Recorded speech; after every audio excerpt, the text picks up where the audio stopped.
What's good? What's good? What's good, everybody? Welcome, welcome, welcome to Sci-Fi Sundays. Yes, your girl Tika Deshawn, she likes sci-fi. She likes stuff extraterrestrial, all the stars and the moons and all that craziness that comes with TV.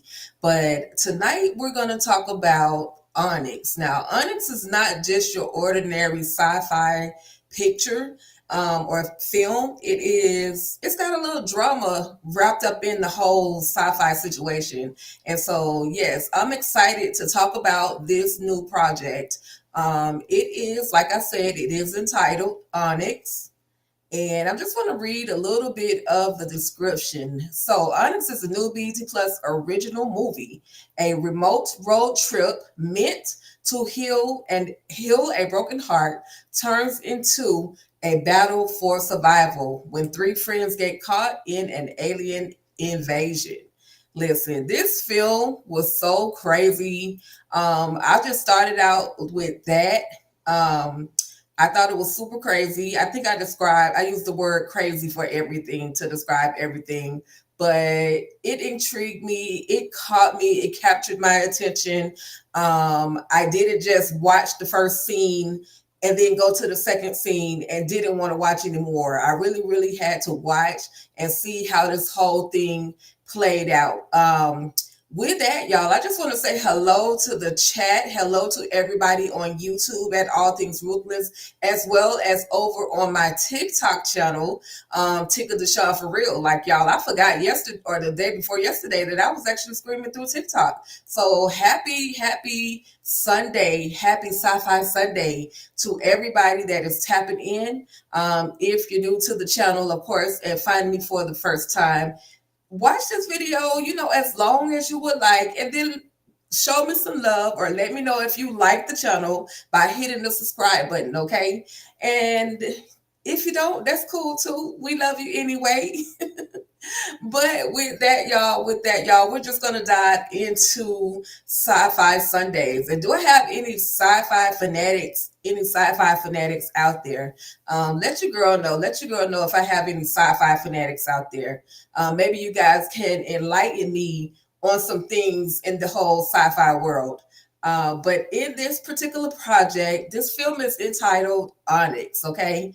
And so we have quite a few, well, one or two familiar faces, familiar to me, maybe familiar even more to others.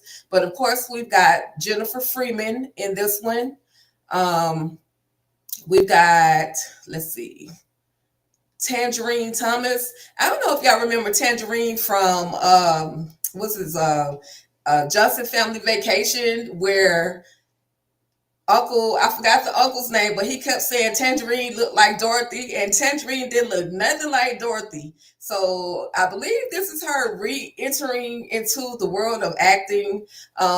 Tangerine Thomas, y'all. And I thought that her character in Johnson Family Vacation was super funny to me. Aria and Andrew, I've never seen her. This is my first time on actually seeing her. She could have been on the screen many more times, but this was my first time, really seeing her. Nate Walker, you'll see Nate Walker on a lot of Tubi projects, but he does his thing in this one as well. So he's coming to multiple screens, no matter if it's BT Plus or if it is Tubi, wherever, Amazon, wherever, he's out there. Sean Riggs, this is the cast. This is the cast.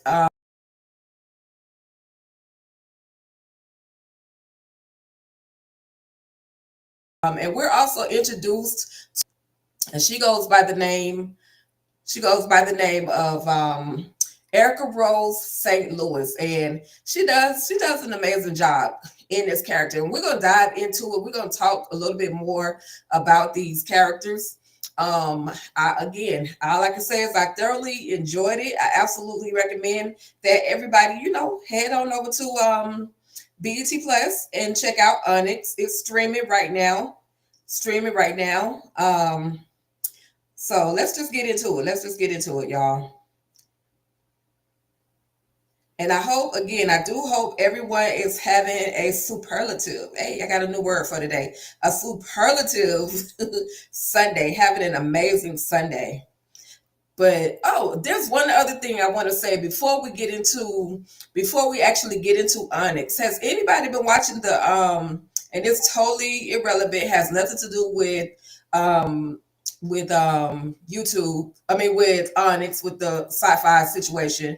But has anyone been watching the Streaming Academy, the Streaming University by Kai Cenat?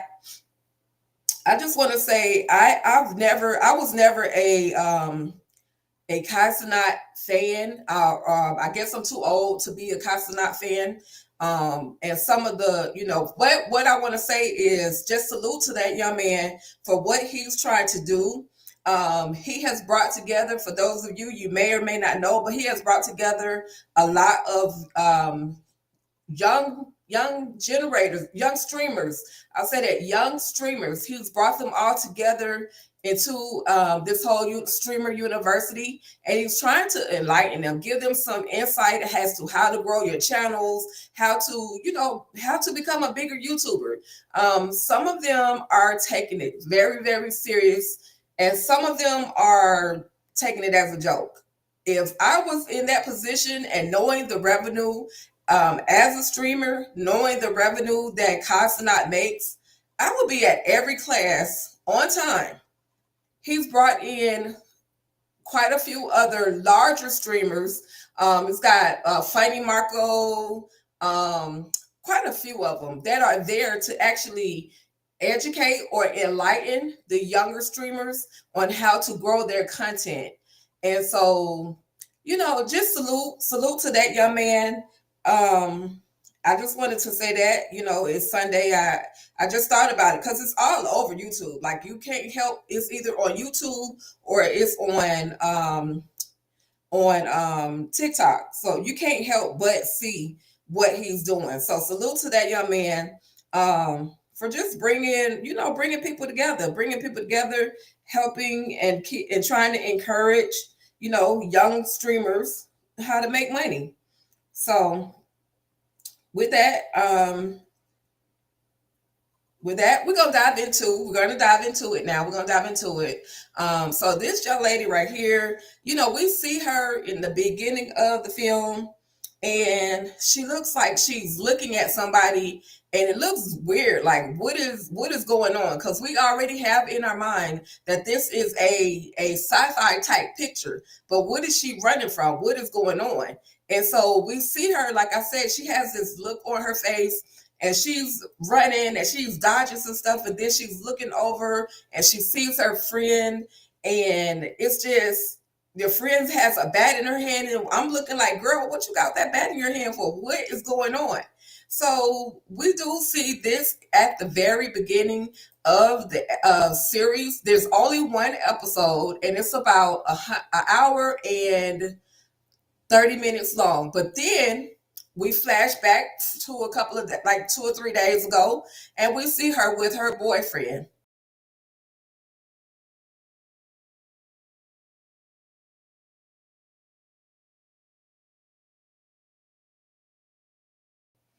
Her boyfriend is still all teasing, the things that couples do.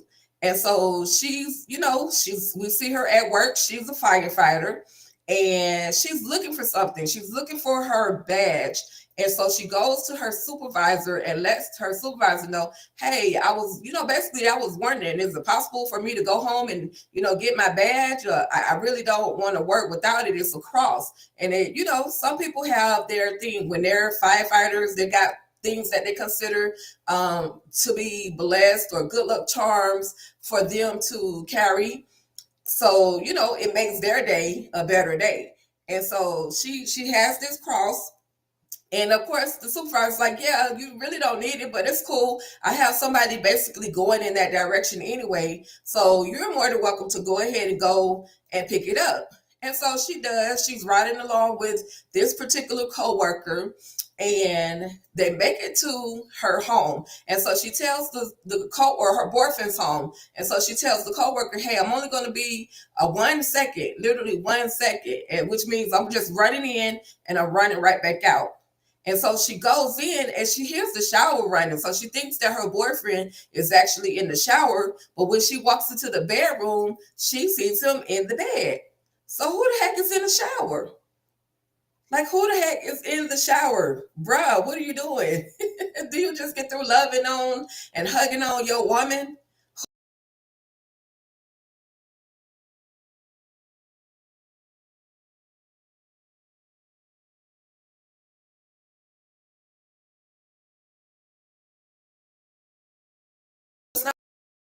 What you think, it's not what you think, trying to, explain and go through the whole motion of his shenanigans. And no, baby, it's not what you thought. It's, I love you so much. And or do you love me only because you got caught? And when she looks into this bathroom, there's a bra hanging. Now, one thing she does not do is approach whoever it is in that shower. She does not confront that person. She looks at her man. It's like, okay, so this is what we're doing.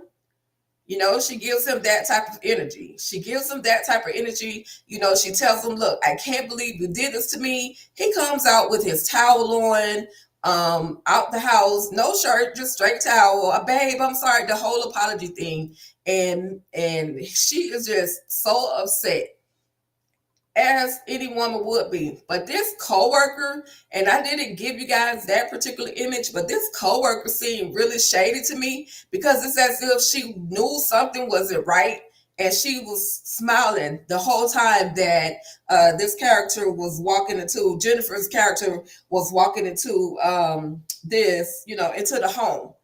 And so she pulls off, and now she has to go to work all day long and deal with the fact that, even through fires, she's worked and worked and worked, basically a 12 to 14-hour shift. And she, has to go through all of this, even with all of the stuff on her mind about her boyfriend. So she's definitely a professional, and she ends up going to work. She does what it is that she needs to do, and so afterwards, she receives a phone call. And this phone call is from her so-called, oh, I won't spill it just yet. But this is from her best friend, y'all. We'll call her best friend. And so the best friend says, "Hey, girl," and also her name is Sam.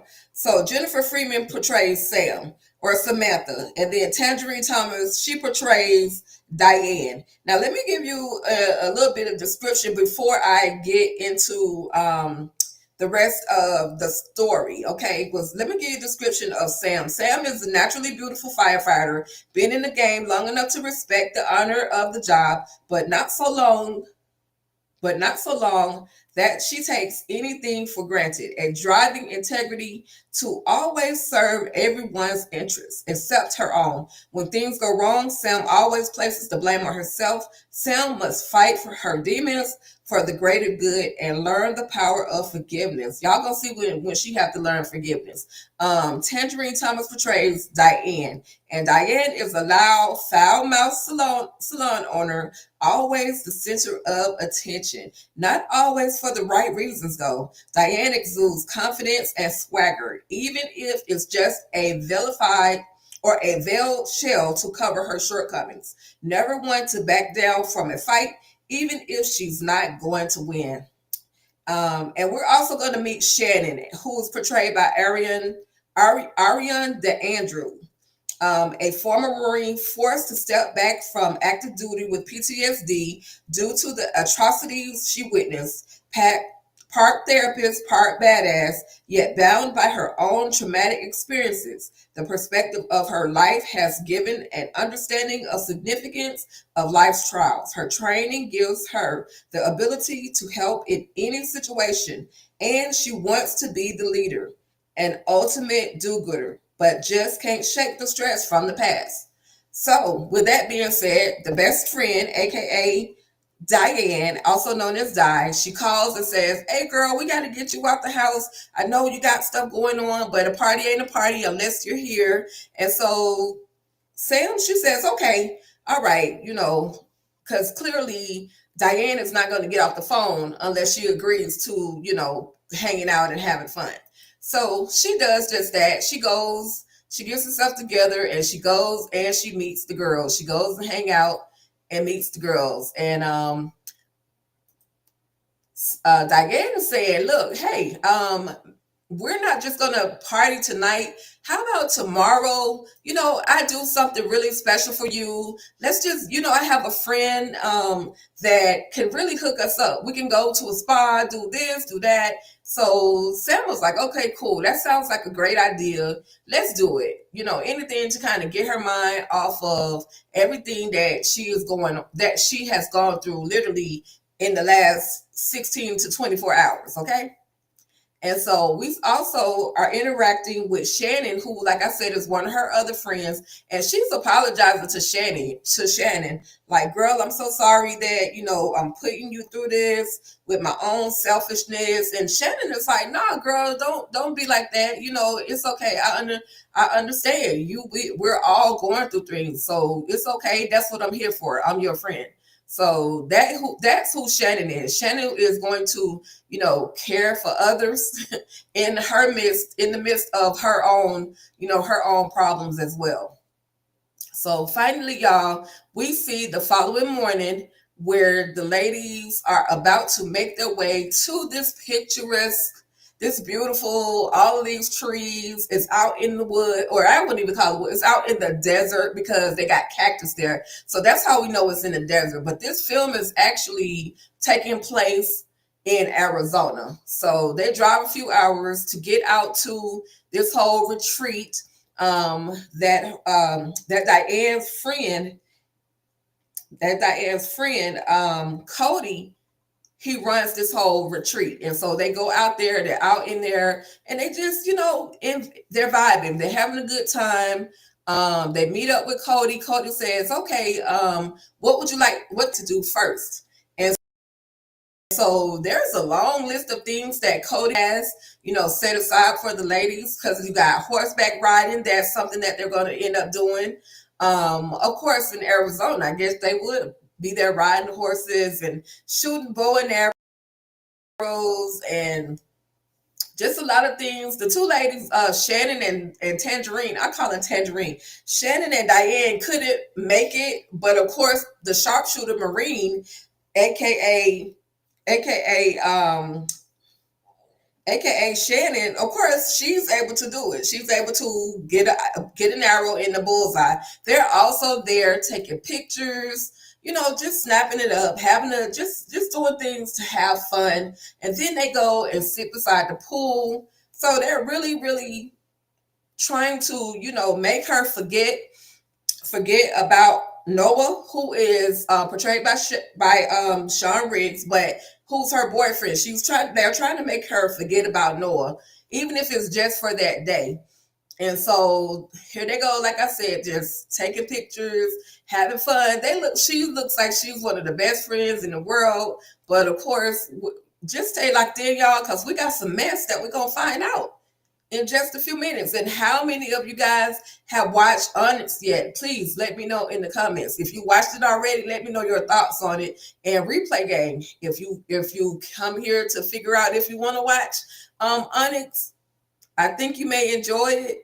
It's an interesting watch. It's a fun watch. It had a couple of jumpy moments for me, but I enjoyed it. Of course, Tangerine, I'm gonna stop calling her Tangerine, y'all. Of course, Diane, the fun one, the loud one, she had to take multiple pictures. So that's just giving the different personalities of each individual. And so finally, Cody, they make their way back to the table. I guess it's like dinner time by now, and dinner time, drink time, shot o'clock anywhere. But Cody says, "Well, ladies, I do have an OHV, which is off-road vehicle that you guys can basically use to, go tour the sites, go, ride out, and go just go tour the sites. It has a GPS that'll help you, navigate yourself back to the building, back to the facility.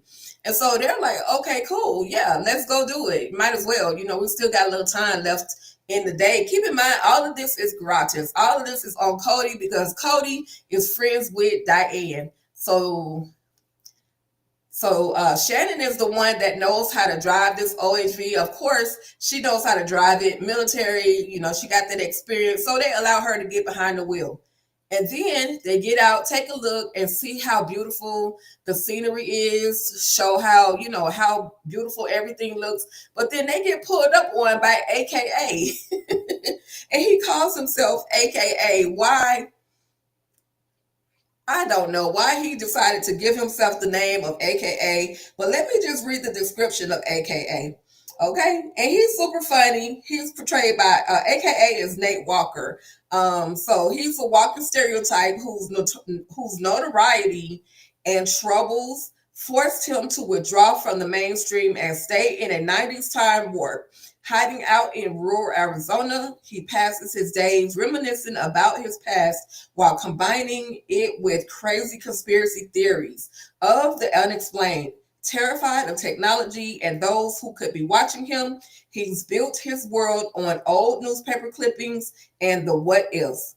He's a combination of Mulder from X-Files and John Malkovich's character from Red. So he's definitely living in a time warp. You're gonna see that when you enter into one of his planes that he has set up like a little apartment, a little home, a little cabin, whatever you want to call it. And they go in and they see this is where he lives. And after he figures out who they are or allows them to tell him who they are, they go into this little plane and you see all his little articles and clippings on the wall.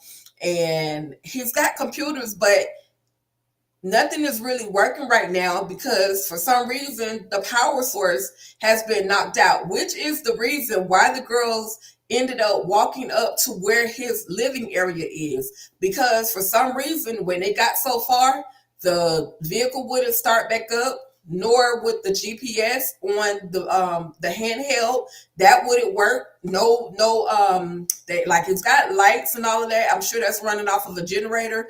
But as far as any kind of GPS, any kind of Wi-Fi, any of that stuff, it's all knocked out.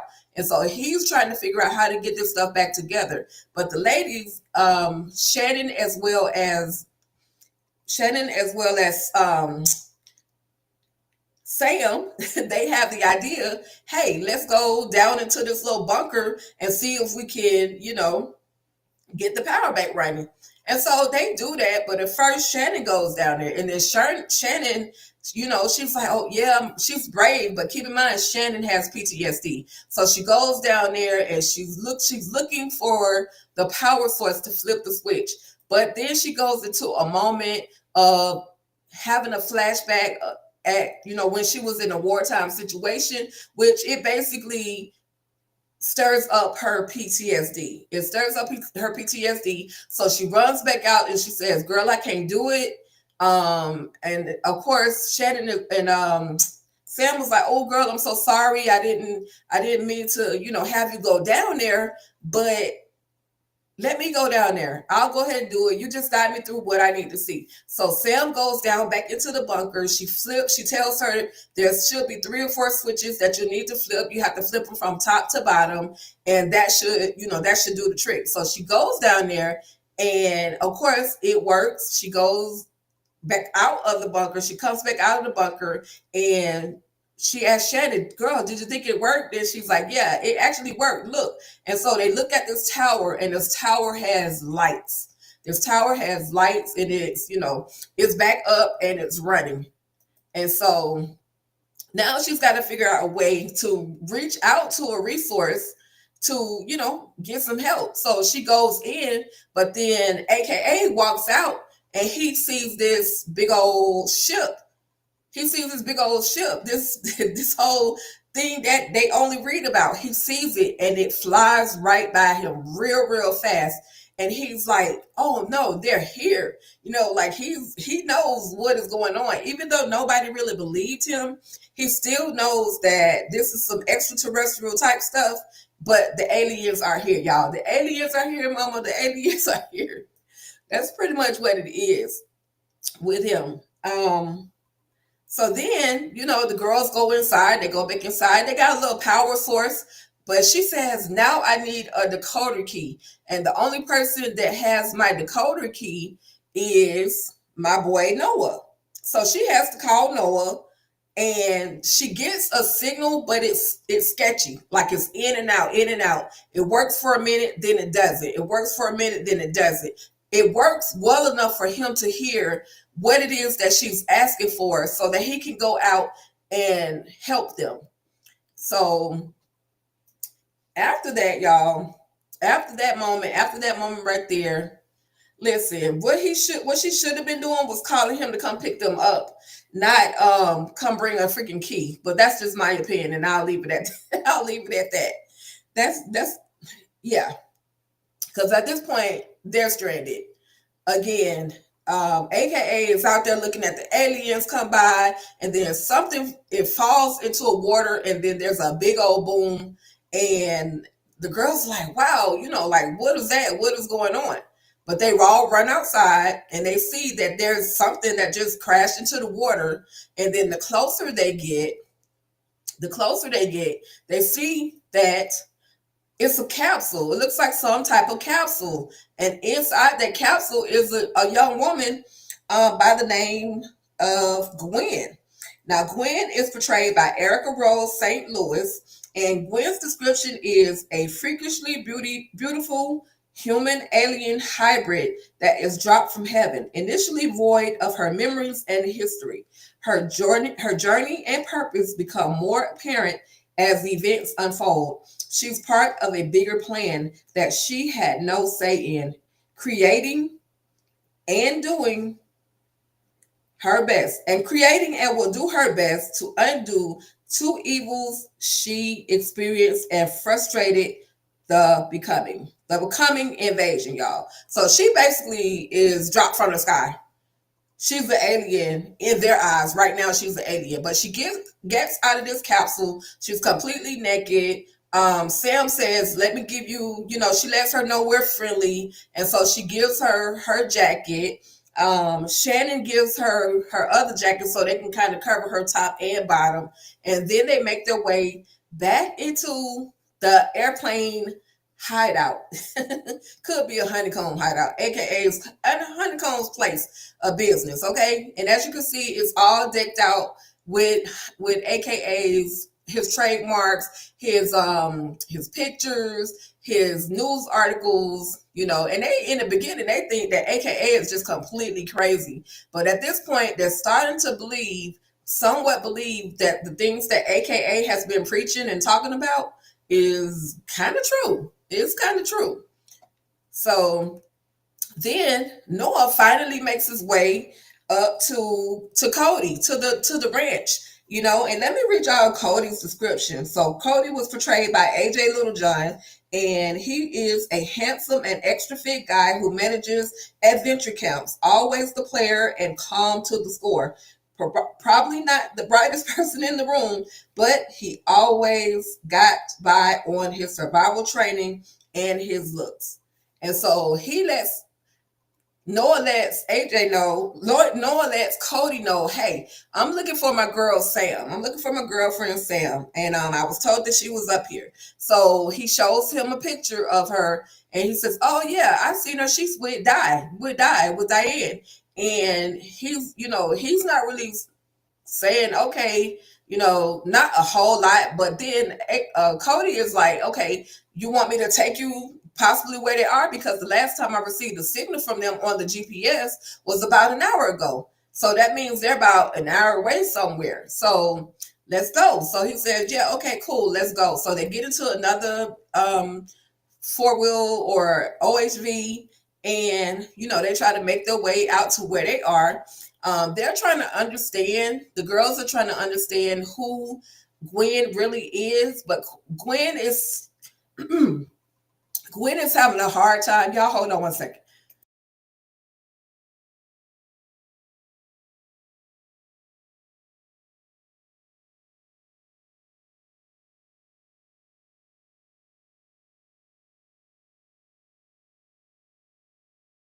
I'm gonna play y'all a quick clip, and I'll be right back.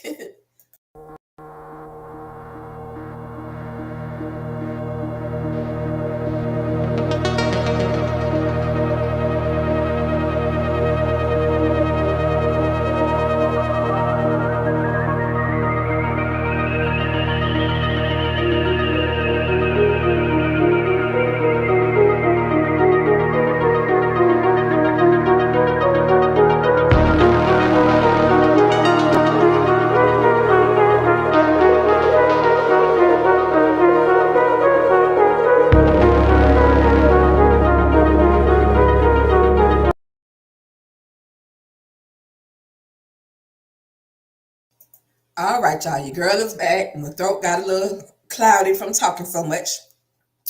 But anyway, as I was saying, and thank y'all for still being here. I do appreciate it. Even through that little break, y'all still held it down. So thank y'all for being here. Again, shout out to my people over on TikTok as well as my YouTubers, my Ruthless Addicts, who have tapped in today for this Sci-Fi Sunday.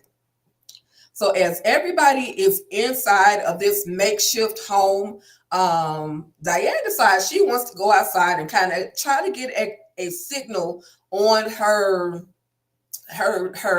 prepaid phone, as she calls it. Girl, I gotta try to give a signal on my prepaid phone. Now Diana's pretty funny. Her character is pretty funny. So there is a small amount of, a small amount of comedy within this whole film. So if you're looking for something that'll kind of make you laugh as well, this is something that you can watch. But she decides to sit down on this little container, but keep in mind, but for I didn't mention it earlier because she was outside, but just know that there's a snake actually under that whole cloth that she is sitting next to. So she says, okay, well, I can't, that's hot. So let me sit and kind of move around a little, like kind of crouch down to try to get a signal. Well, she ends up getting bit by a big old snake, y'all, on her behind. And so she runs inside of the trailer or inside this little makeshift home. But while she's in there panicking and letting everybody know she just, she got bit by a snake, this little thing starts rising up out of the water. This alien, this iRobot, this extraterrestrial, whatever you want to call it, whatever you can think of calling it, it rises up out of the water. So AJ, he pulls out this news clipping and he says, I knew what I was looking for. I knew exactly what it was I was looking for. And he sees a picture and it says woman stolen by the moon. And the woman in the picture is Gwen. It's an older version of Gwen. So they asked Gwen, well, dang, girl, how old are you? Gwen is approximately 100 years old. So she has been snatched up by whatever alien life form that has taken her out, y'all. And so back when Diane finally runs into the trailer, I've been bit by a snake, everybody goes into a panic mode, a survival mode, where they stick a needle in the spot where she got bit by a snake, and Sam is getting ready to suck the venom out of, the spot. But AJ, AKA, says, why are you trying to suck the venom out of the spot? Why don't you just use the anti-venom? And everybody's like, you could have just led with that. You could have told us you had some anti-venom. But, they were going through the whole process, getting ready to suck the venom out of the girl's butt cheek and all that, y'all. But it was that moment. What would you do if your friend got bit by a snake? At that moment, what would you do? Would you suck the venom out, or would you just be like, girl, I love you and I miss you? But anyway, that was just another one of those semi-comic moments in this particular film. And I'm not gonna give y'all the ending, because I really want y'all to go over to BETPlus and support this film, Onyx. But it's really really a great watch. I enjoyed it. I'll say that much. I truly enjoyed it. What we see this alien life form, and it has blown up the tower. So now they're out of power again. The power source is completely depleted. Um, and so the ladies are outside because they hear the boom. They're trying to figure out, oh man, now what are we going to do? Um, and so yeah, they're just trying to figure out. But then they asked Shannon, they asked not Shannon, but they asked Sam, well, girl, what is it that you saw? And what did he show you? And so, like I said, y'all, it was this article of an article from October 25th, 1928, Phoenix, Maricopa County, Arizona, October 25th, 1928. Woman stolen by the moon. And in that article, it details how this woman just went out and she was all of a sudden gone. She was just snapped up. So, yeah. So now we know that she is now, aka Gwen, is now not just an alien. She's like human slash alien. Whatever they do to you when they set you up, she's that person. She's that new entity. So then we have more moments, and I'm almost done. I'm almost gonna wrap this thing up, you guys. But we have a moment where these ladies are, Diane is not very welcoming to Gwen. She says, "You're not the only one with perky tatas." Like Diane is just being extra, but she's the only one that's not being kind or super friendly to Diane. She just doesn't trust her like that. But Shannon says, okay, well, I know some hypnosis that can kind of, help you remember some things that, you've gone through. So now this is where the therapist part of Shannon comes out. And she hypnotizes her to where she's able to really, really super concentrate.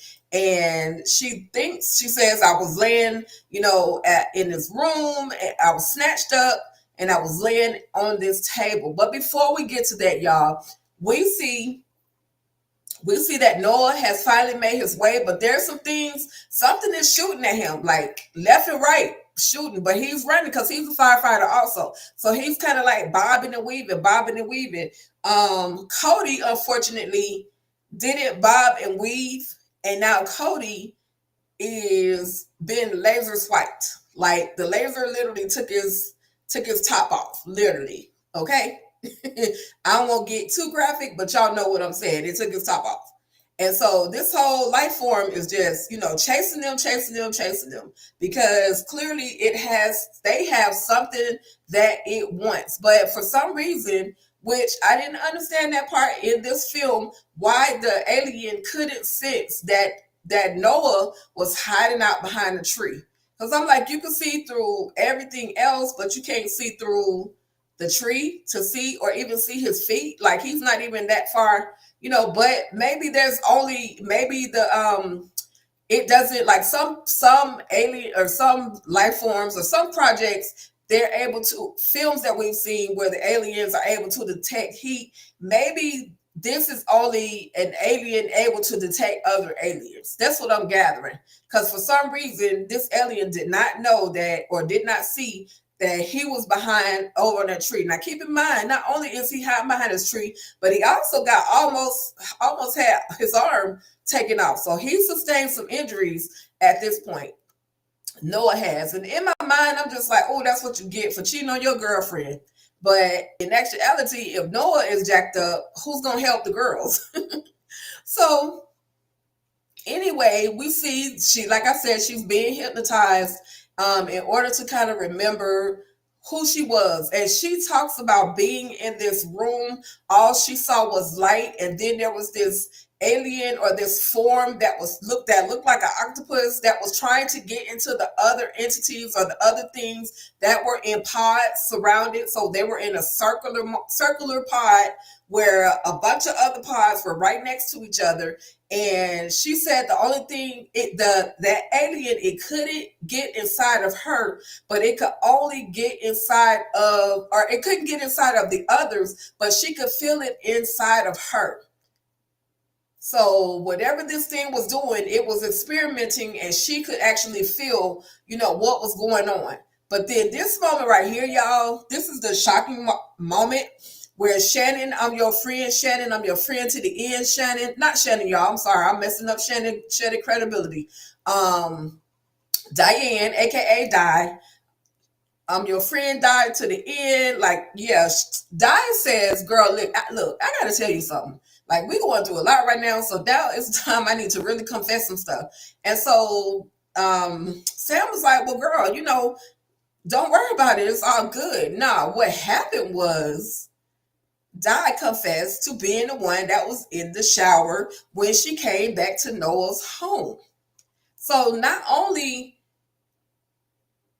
did she sleep with her man, but she took her out the same night, took her out the next day to cover up what? What was your purpose in hiding this whole thing? Why would you sleep with your best friend's man? Like, that's just trifling, but it is what it is. And Sam, of course, she's a bit forgiving, but she's pissed. So she literally walks away from this situation. She walks away. She's like, girl, I can't even talk to you right now. Whatever happens, happens. But she walks away. And I just think it's messed up that, out of all the things that you could do, you slept with your friend's man. I'm just saying. But anyway, y'all, so Shannon is like, well, what happened? And so, of course, she doesn't really tell Shannon exactly what happened. She doesn't say, what happened. She just like, at this point, we're going to keep it between us until she says something. So anyway, your boy Noah, the cheater, is out there in the woods trying to figure out how to get to the girls. And he sees something and steps and messes around and steps in the bear trap, y'all. Y'all know the bear traps are no joke. So he's literally on the ground at this point. He's hurting. He's hurting. He's hurting. He's hurting. He's trying to figure out how to get out of the bear trap because people are getting unalive. But then he runs into AKA, and AKA is like, okay, bro, here you go. Here go to Blicky. Do your thing. You handle the rest. I gotta go. I'll help the girls. You help the girls. I'm gonna go this way. So that moment was, I'm like, ooh, okay, yeah, put him to work since he out there in the way. And then y'all, I'm gonna shut it down because I don't want to spill it. I don't want to spoil it. Y'all just have to watch the rest. But these little things that are circling in the sky are out. They see the girls. They see the girls. So with that, y'all, we have just had a ruthless conversation, a sci-fi Sunday conversation about Onyx, which is now streaming on BETPlus. I absolutely recommend this, as I wouldn't call it a ruthless watch, a ruthless sci-fi watch. If you're into the whole sci-fi world, feel free, go over to BETPlus and check it out. And if you guys have a little insight that can help me understand certain aspects of the project, the film itself, come back over here to this video and comment. Let me know your thoughts. Let me know your thoughts on the movie entitled Onyx. So I really, really enjoyed it. Again, I will say that the director was Stefano Mila. The writers were Stefano Mila and Damian Douglas. There's some great music. I will say the soundtrack is about, I'll say that. And the music is by, let's see, Enrico Sabino.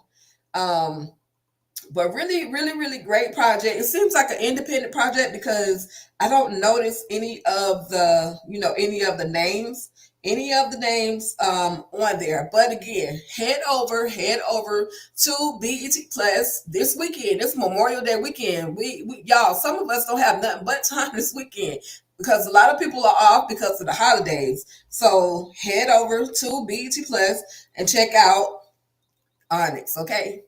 All right, y'all. Your girl Tika is out of here. Thank you so much, so much, so much.